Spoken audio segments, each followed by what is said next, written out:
감사합니다. 자, 오늘은 관심 없음이라는 제목을 가지고 말씀을 증거하기로 하겠습니다.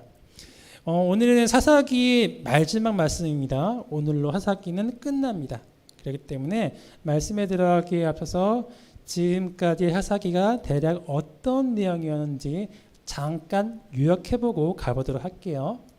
자, 사사시대라는 것은 여호수아가 가나안 땅을 정복한 다음 시대를 이야기합니다. 그 다음 후손들이 이제 가나안 땅에서 농경 사회를 이끌어 나가는 정착하는 그러한 과정이 바로 사사시대죠. 사사시대는 총 12명의 인물로 시대를 구분할 수 있습니다. 여러분, 온니엘 때는 그때 시대 사람들에는 그는 진짜 전심의 신앙인이었어요. 목숨 걸고 신앙생활하는 사람이었거든요. 그러나 여러분, 그 시대도 금방 지나가게 됩니다. 사람들의 마음은 점점 농경사회 쪽으로 마음이 가게 되었어요. 여러분, 농경사회가 좋은 게 뭡니까? 곡식을 추수해서 저장할 수 있다는 말이죠. 저장한 걸 보면서 마음이 뿌듯합니다.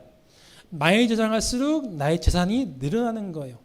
여태까지 이스라엘 사람들이 경험해보지 못한 짜릿한 경험이란 말이죠. 따라서 사람들은 점점 땅에 집중합니다. 많이 심고 많이 거두고 곡식 창고에다 많이 넣고, 그러한 욕심이 끝이 없습니다. 나중에는 마땅히 내야 될 약속한 레위인의 11조도 아깝게 되었죠. 내지 않게 되었습니다. 따라서 땅을 받지 못하고 11조에 의존했던 레위인들은 모두 굶어 죽게 되었어요. 그래서 레위인이 살아야 될 그 성읍, 즉 교회를 떠나서 뿔뿔이 흩어지게 되었습니다. 사람의 마음은 자기 삶에만 집중하고 교회는 무너지고, 이때 바로 반심의 시대가 열리게 됩니다. 반심의 시대는 하나님과 해상을 동시에 사랑하는 거예요. 해상에 갖고 싶은 게 너무 많아요. 욕심이 많아요. 많이 하고 싶어요. 삶에 집중하죠. 더. 그런데 부모님으로부터 들은 신앙이 있는지라 교회 안 나가면 찝찝해. 교회는 나가요.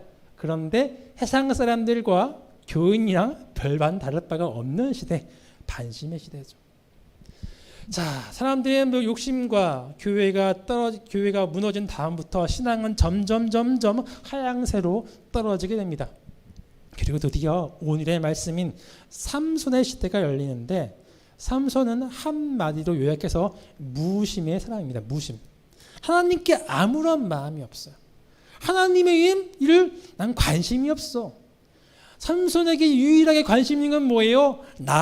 나의 욕심, 나의 욕정, 나가 추구하는 그것을 갖는 거에만 거지, 예수님을, 하나님을 관심 없어. 좀 내 인생에서 빠져주세요. 바로 삼손입니다.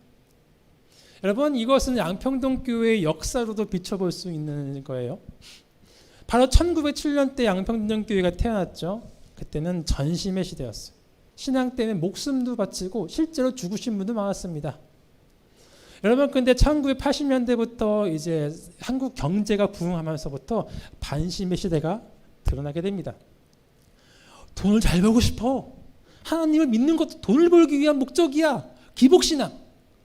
자, 그런데 점점 그러면서 사람들이 마음이 하나님으로부터 돈 쪽으로, 세상 쪽으로 가게 하면서 점점 떨어지는 시대죠. 말씀드렸죠. 내가 왕이야. 돈 갖고 싶어. 부정부패 다 저질러요. 신앙에 떨어져요. 그리고 나서 전도사님을 시작이니까 저랑 교사들 중에서는 여기 계시는 박홍식 쌤도 그렇고 김욱 쌤도 그렇고 손을 쌤도 그 나이 때부터 무심의 시대가 열리기 시작했어요. 지금 고등학생 무심의 거의 정점을 찍는 시대입니다. 그게 뭐냐? 너무너무 살기 있는 헬 조선 시대에, 이 헬 조선에서 살아남을 수 있는 길은 세상에만 집중을 하고 하나님 거는 챙기지 않아야 그나마 살아갈 수 있어. 무심해. 하나님이 나에게 해준 게 뭐 있어? 내 것만 취할 거야. 그러한 시대가 열리게 되었단 말이죠. 오늘은 이러한 시대적 배경 가운데 삼손 얘기 보면서 저와 여러분들의 신앙을 점검해 볼 수 있는 시간 되기를 소망하겠습니다. 삼손 때의 그때의 시대에 뭐라 그랬죠? 자기의 삶에만 집중하는 거야. 더. 그러다 보니까 하나님의 말씀이 귀찮습니다. 하나님 좀 내 인생에서 빠져주세요. 내가 왜 꼭 교회에 나가야 돼? 하나님 빠져주세요. 대신 나의 욕심을 채울 수 있는 우상을 숭배하게 되었죠. 하나님보다 더 좋은 거, 나의 욕심을 더 채울 수 있는 그 무언가의 대상, 그 우상이 더 좋은 거예요. 그렇잖아요, 그렇죠? 그런 가치관들 여러분들에게도 지금 확실하게 들어가 있어요. 하나님이 서글퍼지죠. 난 너를 이렇게 지켜줬는데. 하나님은 강제로 하시는 분이 아니십니다. 믿어, 믿어, 믿어 하면서 막 때리고 그러시는 분이 아니세요. 좀 비켜요. 그러면 하나님이 그래 알았어. 내가 잠깐 물러나 줄게. 하나님께서 놓아주셨습니다. 놓아주셨다는 것은 하나님이 지켜주시던 그 울타리도 사라졌다는 걸 이야기해요. 하나님이 지켜주심이 사라지자 주변에서 호시탐탐 노리던 강대국들이 이스라엘을 침공합니다. 그래서 얘기했었죠. 오늘 침공한 그 민족은 바로 블레셋 군대였어요. 블레셋은 전투 민족입니다.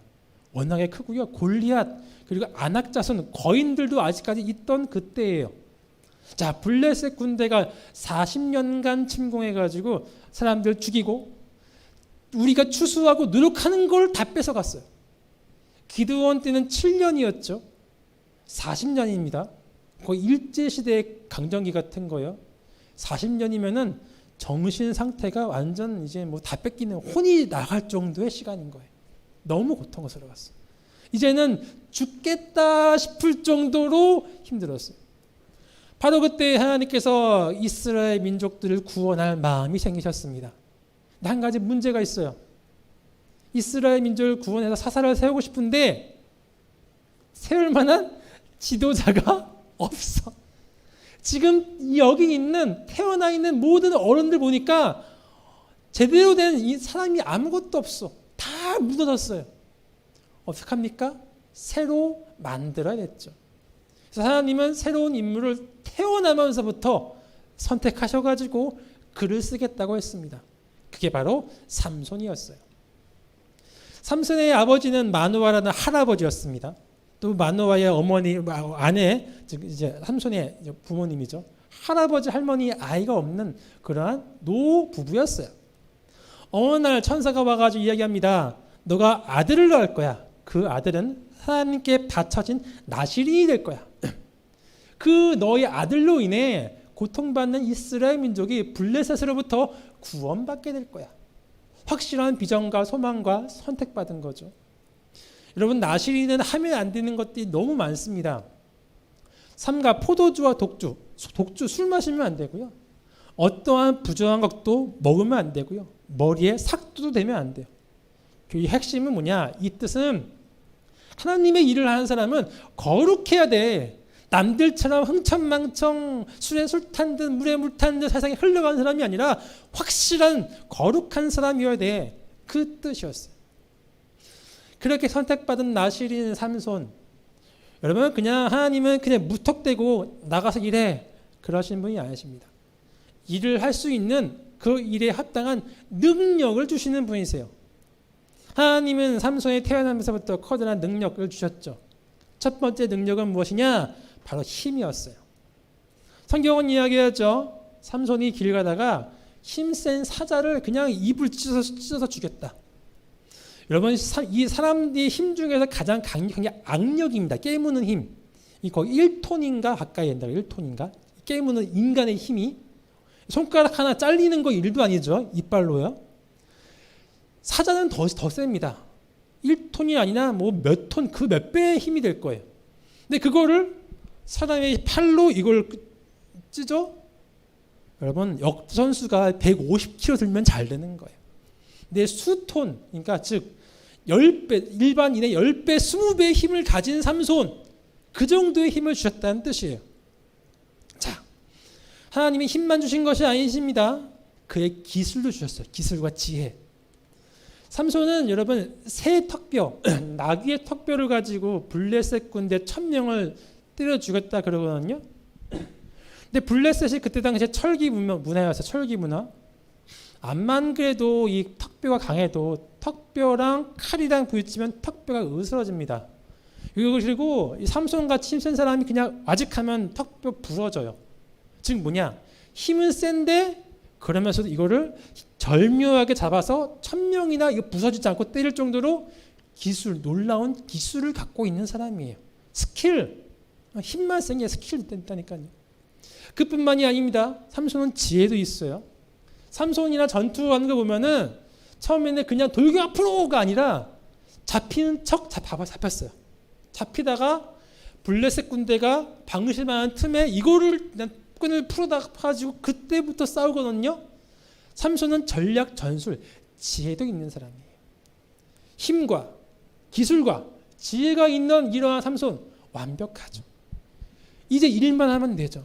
그런데 문제는 뭐예요? 그는 하나님과 하나님의 일에 관심이 없는 사람이었어요. 재능을 낭비하는 사람이었어요. 보겠습니다. 오늘 읽은 말씀이 삼손의 정체성을 확실히 보여주는 가장 핵심적인 말이라고 생각합니다. 삼손이 어느 날 부모님께 와서 이러한 말을 하는 거예요. 블레셋 땅을 보다 보니까 내가 블레셋 딸들 중에 한 여자가 너무 마음에 들어요. 그녀와 결혼할게요. 허락해 주세요. 아버지가 뭐라고 하시죠? 내가 할례받지 아닌 블레셋 사람의 딸과 결혼하려 하느냐? 즉 너는 하나님께 선택받은 나시린이야. 근데 하나님의 백성과 대적하고 있는 원수의 딸과 결혼하려고 그래? 그건 하나님의 뜻이 아니라니까. 너는 선택받은 애라고 하나님의 뜻대로 하나님의 능력대로 살아가야 된다니까.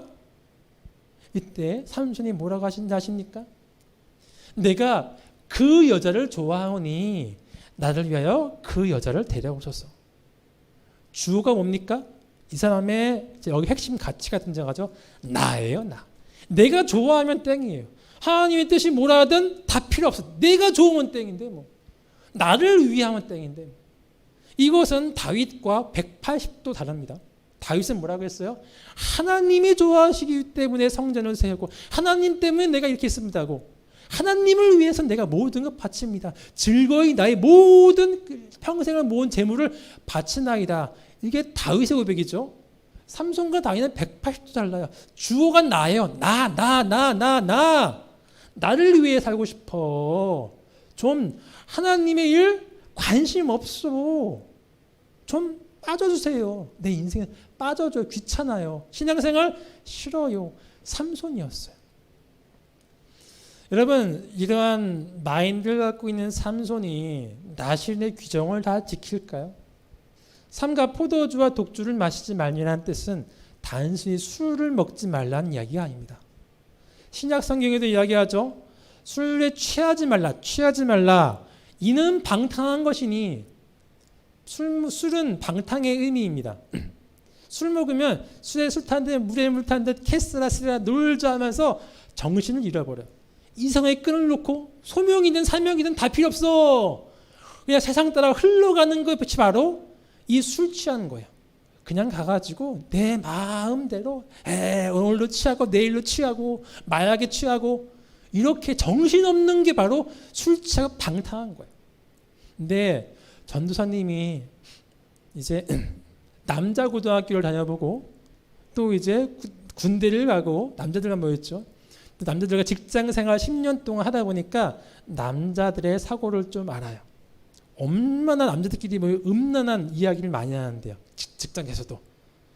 술과 빼놓을 수 없는 게 있습니다. 바로 여자예요.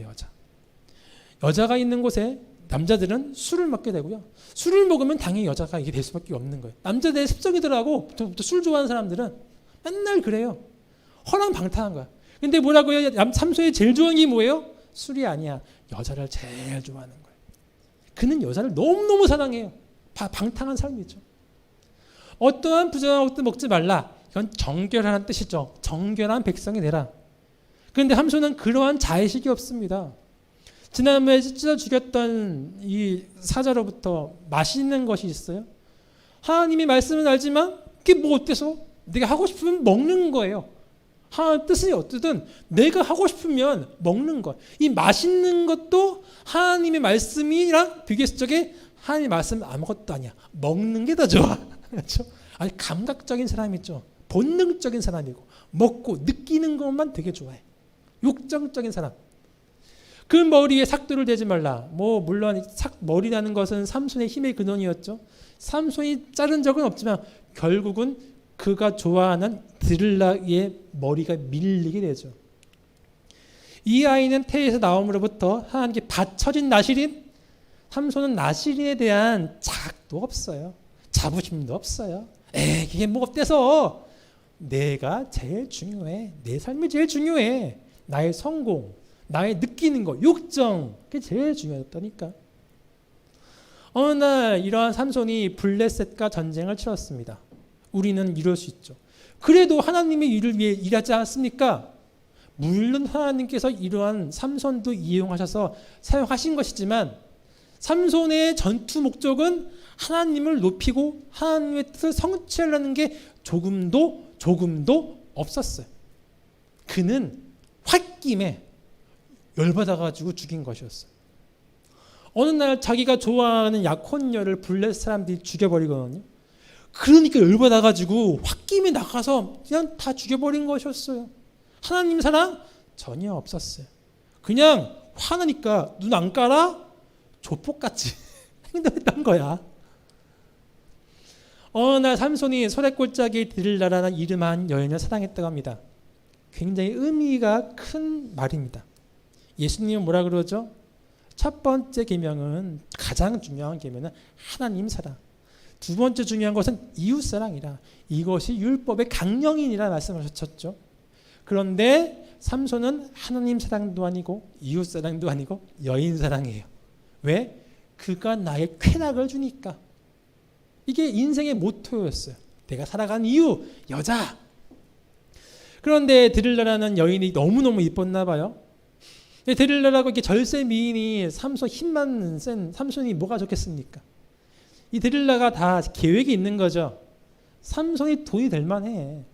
블레셋 사람들에게 삼손을 꼬드겨 가지고 힘의 그 약점을 찾아낸 다음에 삼손을 블레셋 사람들에게 비싸게 팔아 넘기는 게 드릴라의 목적이었죠. 돈이 목적이죠. 그래서 드릴라가 삼손을 꼬드깁니다. 청하건대 당신의 그 약점, 힘의 근원이 뭐냐? 나 사랑하잖아요. 안 사랑해요? 사랑하잖아요. 나한테 말도 못해요? 나 안 믿어요? 삼손이 얘기하죠. 사랑하지. 얘기해주죠. 힘의 근원은 한 번도 사용하지 않는 새로운 활줄로 묶으면 힘을 못 써. 뻥이었죠. 나중에 드릴라 그러죠. 나 안 사랑하나요? 사랑하지. 농담이었고 이게 진짜야. 새로운 밧줄, 한 번도 사용하지 않은 새로운 밧줄로 묶으면 꼼짝 못해. 뻥이었죠. 진짜 안 사랑하나요? 사랑한다니까. 배틀의 날씨를 묶고. 그것도 거짓말이었죠.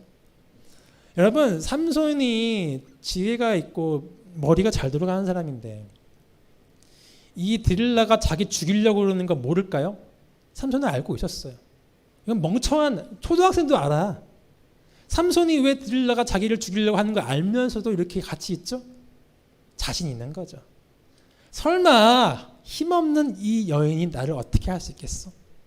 내가 블레셋의 장성 1000명과도 이겼는데 이깟 여인이 나한테 뭐라고, 칼 들고 나 한 번 푹 찔러도 나 못 죽여.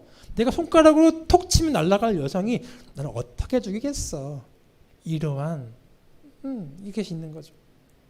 여러분들 세상에 살아가는 사람들 다 이야기합니다. 마약하는 사람들 얘기합니다.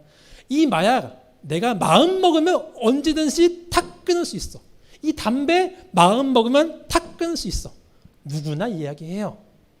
그러나 성경은 이렇게 얘기하죠. 잠언서죠. 이 삼손의 이야기를 잘 얘기해주고 있어요. 잠언서 내용은 이런 것입니다.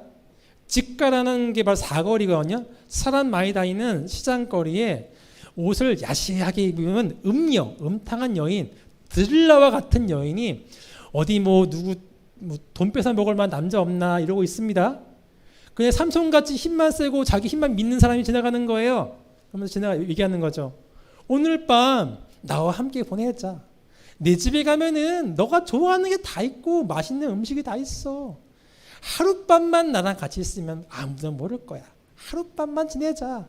이렇게 꼬드기는 거죠. 근데 이 남성이 부인이 있고 자녀가 있는 사람이었습니다. 어디 장사를 하려고 돈주머니를 들고 가는 중이었어요. 돈주머니 때문에 이제 달라붙은 거죠. 근데 이 사람 생각합니다. 내가 봤을 적에 평상시 내가 딱 좋아하는 내 스타일이거든. 에이 설마 하루쯤 이 여인과 하룻밤 보낸다고 해서 설마 내가 죽겠어? 어떻게 되겠어? 하룻밤만 있다 가는 거야. 들어갔어요. 하룻밤이 이틀이 되고 이틀이 3일 되고 3일이 4일 되고 젊은이가 곧 바꿨는데 고쳤는데 다시 얘기했네. 곧 그를 따랐으니 소가 도수장으로 가는 것과 같고 미련한 자가 벌을 받으려고 쇠사슬에 매이러 가는 것과 같도다. 그의 생명을 잃어버릴 줄 알지 못함 것 같으니라. 결국 그 남자 죽었어요. 집에 못 들어갔다니까요. 이것이 바로 삼손이라는 뜻이에요. 삼손이 이야기하죠. 설마 내가 되겠어? 이렇게 힘센데? 이렇게 젊은데? 설마 우리가 이렇게 고등학생이 젊은데 죽을 날이 멀었는데 지금 당장 신앙을 좀 미루고 공부하고 오로지 여기에만 힘쓰고 잘 되면 그때 좋은 날 되면 그때 신앙생활 하자. 다 이런 말 하죠. 내가 강건하니까 쌩쌩하니까 내 주먹으로 치면은 내 주먹이 안 망가지고 벽이 부서질 것 같으니까 이런 생각 하죠. 근데 지난주에 뭐라고 했습니까? 사랑은 99%만 마음 주는 게 아니에요. 100%를 마음에 줄 적에 사랑이라고 합니다. 삼손은 지금 100% 마음 안 줬어요. 데릴라한테. 99%만 있고 마지막에는 자기도 생각이 있었어요. 그런데 어느 순간 삼손이 진심을 드러내요. 진심이 뭐냐? 100% 데릴라에게 마음이 갔어. 자기도 모르는 사이에. 그리고 나서 약점을 알려주죠. 내 힘의 근원은 머리야. 머리를 밀면 난 돼. 나는 힘이 없어져. 도박도 원래 풋내기가 오면은 한두 판 져줍니다. 그러면서 이 사람 풋내기 처음 온 사람은 계획이 있어요. 이것만 따면 가야지. 돈이 따져. 아니 어떡하죠? 올인. 한 번에 올인. 그러면 그때 뺏기는 거야. 바로 그거죠. 올인하니까 세상은 바로 홀라당 훔쳐가는 거죠. 약점을 알려주자마자 나의 마음이 100% 세상에 떨어지자마자 약점을 머리를 밀리고 힘의 근원이 사라지게 됐어요. 그리고 블레셋 군대가 쳐들어와서 힘이 없어지는 삼손을 잡아다가 두 눈을 뽑고 옥에서 물맷돌 돌리는 처참한 신세를 만들어버렸어요. 삼손이 열받죠. 믿었는데. 심지어 삼손이 그렇게 된 것을 알고서 삼손을 평상시에 미워했던 블레셋 사람들이 몰려왔습니다. 삼손이 별 볼 일 없어졌다면서 야 한번 구경이나 해보자. 그래서 보시면은 여기 다곤 신전인데 다곤은 블레셋의 물고기 신입니다. 신전에 3,000명이 된 사람들이 모였어요. 그래서 야 낄낄거리면서 막 술 마시고 조롱하고 삼손이 열받죠. 그러니까 하나님께 마지막으로 기도하죠. 주여 구하옵나니 나를 생각하옵소서. 하나님이여 구하옵나니 이번만 나를 강하게 하사 나의 두 눈을 뺀 블레셋 사람에게 원수를 단번에 갚게 하옵소서. 그리고 그 성벽에 있던 대들보 기둥을 무너뜨려 가지고 신제에 무너서 3,000명이 되는 사람이 다 죽었죠. 그런데 야 그래 하나님이 이러셨구나 말할 수 있지만 그것이 아닙니다. 삼손이 마지막까지 기도하고 마지막까지 자기 능력을 낭비한 것 이유는 뭐냐? 하나님 사랑? 아니에요. 핵심이 뭐예요? 나의 두 눈을 뺀 블레셋 사람. 나의 원수 갚게. 끝까지 자기를 위해서 자기 원수가 풀려고 하나님께 기도하고 능력을 사용했죠. 결국 가장 비참한 사사기의 인물로 끝나게 됩니다. 여러분 지금 여러분들 때 같은 경우는 굉장히 재능이 많습니다. 삼손처럼 재능이 많아요. 그 이유가 있어요. 여러분 지금 잘 나가는 사람들 있지 않습니까? BTS, 손흥민 이런 사람. 옛날에는 그런 사람들이 거의 못 나왔어요. 나오고 있죠 막. 그 이유가 있습니다. 옛날에 한국은 그러한 인물을 길러낼 수 있는 시스템이 안 됐어요. 지금은 돼. 손흥민이 나온 이유가 뭡니까? 그의 아버지가 조기교육부터 해가 시스템으로 했잖아. 한국은 이게 된다니까요. BTS를 만들어낼 수 있는 시스템이 돼. 그러한 곳에 크고 있는 것이 바로 여러분이야. 여러분은 이제 앞으로 전 세대의 사람들 비교 없을 만큼 엄청 뜰 거예요. 그런 능력을 가진 것이 바로 여러분이에요. 그런데 문제는 뭐냐? 그러다가 세상에 100% 마음을 주면은 삼손처럼 하나님 이제 내가 헬 조성 가운데서 살아가야 되는데 내 인생에 좀 빠져주세요. 신앙에 관심도 없는 것이 바로 여러분 세대가 맞습니다. 전도사님의 친구랑 얼마 전에 대화를 했어요. 그 전도사님의 친구니까 전도사겠죠. 청소년부 전도사인데 전도사가 이제 고민 얘기를 하는 거예요. 뭐 전도사님은 고등부고 그 청소년이니까 거기서도 이제 한 선생님이 있었대요. 선생님이 애들을 너무너무 사랑했대요. 코로나 기간인데 불구하고 끊임없이 메시지 보내고 연락하고 문자 보내고 선물 주고 그랬대요. 계속 그러는데 어느 한 고등학생이 이렇게 말을 하는 거예요. 선생님 제발 좀 그만 연락하세요. 놔주세요. 저는 신앙에 관심이 없어요. 이제 교회 그만 다니면 안 돼요. 저는 이렇게 연락하기가 아주 부담스럽거든요. 여러분 그 고등학생이 부모님이 다 교회 잘 다니는 분들입니다. 네 학생은 신앙에 관심이 없대요. 관심을 오로지 뭐 공부하는 거, 이제 성적 오르는 거 그것만 내 관심이에요. 선생님이 공부 잘하시거든요. 공부 가르쳐줄게. 그러니까 교회 나와요. 그런데 그 공부 가르쳐주는 게 끝나자마자 교회 안 나와. 이 학생의 핵심은 뭐예요? 오로지 공부를 해야 잘 되고 좋은 대학 가고 좋은 대학 가야 돈 많이 벌고 돈 많이 벌어야 남들에게 굽신걸 하고 떡은떡은 할 수 있다. 이게 이어지는 거죠. 공부야 공부. 어떻게 보면 삼손 같은 인물이라고 볼 수밖에 없어요. 여러분들이 그런 이유 압니다. 솔직히 우리 양평동교회 고등부 예배 나오고 있는 신랄 같은 희망이 있습니다. 여러분의 마음속에 이러한 마음 누구나 다 가지고 있을 거예요. 어떻게 아냐? 전도사님 세대 때부터 그랬거든. 다 알고 있어. 근데 여러분 그렇게 다 살고 있어요. 그런데 여러분의 마음이 100% 해상에 가는 순간 해상이 보상을 해줄까요? 돈으로 조금씩 주겠지. 그러나 그 끝에 여러분들은 해상의 노예가 되고 결국에는 삼손처럼 두 눈을 뽑히고 해상의 굴레 가운데 이러면서 죽지도 못하고 살지도 못하고 산 게 아니고 그런 처참한 인생으로 끝까지 살아가게 될 거예요. 그렇게 살지 마십시오. 하나님의 일에 관심을 가십시오. 하나님이 도우셔야 됩니다. 하나님은 자기에게 의지하는 백성들을 일으켜 주십니다. 여러분들은 그냥 일하면 그냥 그 수준을 살겠지만 하나님이 도와주시면 목동이 왕이 돼요. 그게 바로 다윗에 대한 이야기예요. 여러분들의 선택은 이제 여러분들에게 생과 복과 화가 놓여 있습니다. 삼손처럼 살래? 다윗처럼 살래? 둘 다 능력이 있거든? 네 힘으로 살다가 비참하게 끝날래? 하나님 힘으로 살다가 너의 힘을 역량을 초월하는 사람이 될래? 하나님의 힘으로 살아라. 여러분 다음 주에는 룻기랑 이제 이어지는 삼손 이제 다윗 이야기 할 거거든요. 그게 그 이야기예요. 그것이 희망이에요. 우리 다음 주까지 기다리면서 내가 어떻게 지금 살고 있고 무엇이 중요한지 한번 조심히 고심히 아주 경험해보고 묵상하면서 자기를 반성하는 한 주가 되기를 간절히 소망하겠습니다. 예, 설교 시간이 길었어요. 오늘 짧게 찬양하고요. 오늘 이 시간 기도하도록 하겠습니다.